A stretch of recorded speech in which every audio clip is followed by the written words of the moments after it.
5 साल की शानवी, जिसे गाँव के डॉक्टर ने बोला था कि इसे कभी सुनाई नहीं देगा और इसे ज़िंदगी भर मशीन लगानी पड़ेगी। नमस्कार, मेरा नाम डॉक्टर दिशांत छाबड़ा है, मैं एक हेड एंड नेक और ईएनटी सर्जन हूँ।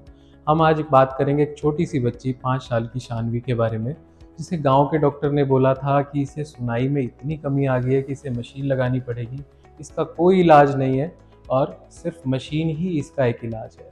तो ये बच्ची हमारे पास आई, तो इस स्टोरी के माध्यम से मैं आपको बताना चाहता हूँ कि हमारा जो गाँव के डॉक्टर हैं या जो स्पेशलिस्ट नहीं है, वो क्या आपको मिसगाइड कर सकते हैं, क्या मिसकंसेप्शंस हैं। तो ये बच्ची जो है हमारे पास आई, जो इसके पास एक पर्चा था, एक जाँच थी जिसमें लिखा था कि इसे सुनाई नहीं देता है और इसे सिर्फ़ मशीन की ज़रूरत है। उसे हमने अच्छे से एग्ज़ामिनेशन किया, तो अब हमें एग्ज़ामिनेशन में पता क्या चला, इस बच्ची के कान के पर्दे के पीछे पानी जमा था, जिसका कारण था एडिनॉइड्स। एडिनॉइड्स क्या होता है, हमने पहले भी वीडियोज़ में डिस्कस किया है। हमारे नाक के पीछे एक टिश्यू बढ़ जाता है, जो एक टॉन्सिल की तरह ही होता है, सिर्फ बच्चों में होता है। वो हमारे कान के पानी को नाक से ड्रेन नहीं होने देता। नॉर्मली जो हमारे कान के पर्दे के पीछे पानी बनता है, वो नाक से ड्रेन हो जाता है। पर इन तरह के बच्चों में जिनमें एडिनॉइड हाइपरट्रॉफी होती है, एडिनॉइड बड़े होते हैं, उनका कान का पानी नाक से ड्रेन नहीं हो पाता, तो कान के पीछे इकट्ठा हो जाता है। तो इकट्ठा हुआ हुआ धीरे धीरे धीरे धीरे थिक हो जाता है, बहुत गाढ़ा हो जाता है, तो आपकी सुनाई में प्रॉब्लम करता है। इस तरह के बच्चों को सुनाई की प्रॉब्लम हो सकती है। तो जैसे ही बच्चा हमारे पास आया, मैंने उसे देखा, कान के पर्दे के पीछे पानी लग रहा था, तो एक सिंपल सा एक्सरे करवाया जिसमें पता चला कि उसके एडिनॉइड सच में बढ़े हुए हैं। एक सुनाई की जाँच के अलावा एक और जाँच होती है जिसे टिम्पैनोमेट्री करते हैं, उसमें भी पता चला कि कान के पर्दे के पीछे पानी इकट्ठा है।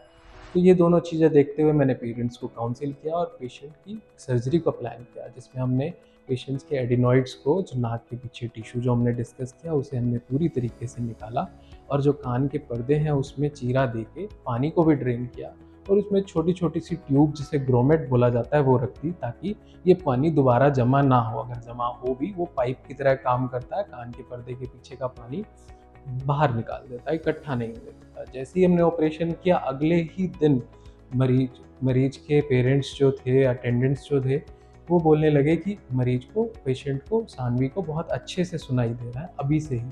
तो इसका एक इमीडिएट इफ़ेक्ट आता है। वहीं वो उस पेशेंट को, उस बच्ची को मशीन लगवाने के लिए तैयार हो गए थे। बहुत सारी जगह उन्हें बोल दिया गया था कि मशीन ही लगेगी।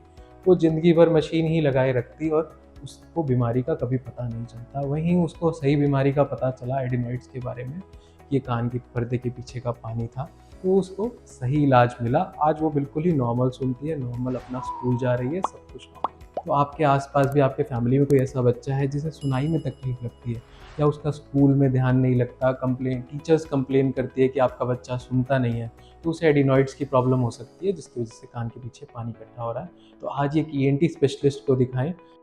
हमारी भी आप वीडियो कंसल्टेशन बुक कर सकते हैं हमारी वेबसाइट के थ्रू, जिसका लिंक डिस्क्रिप्शन में दिया गया है।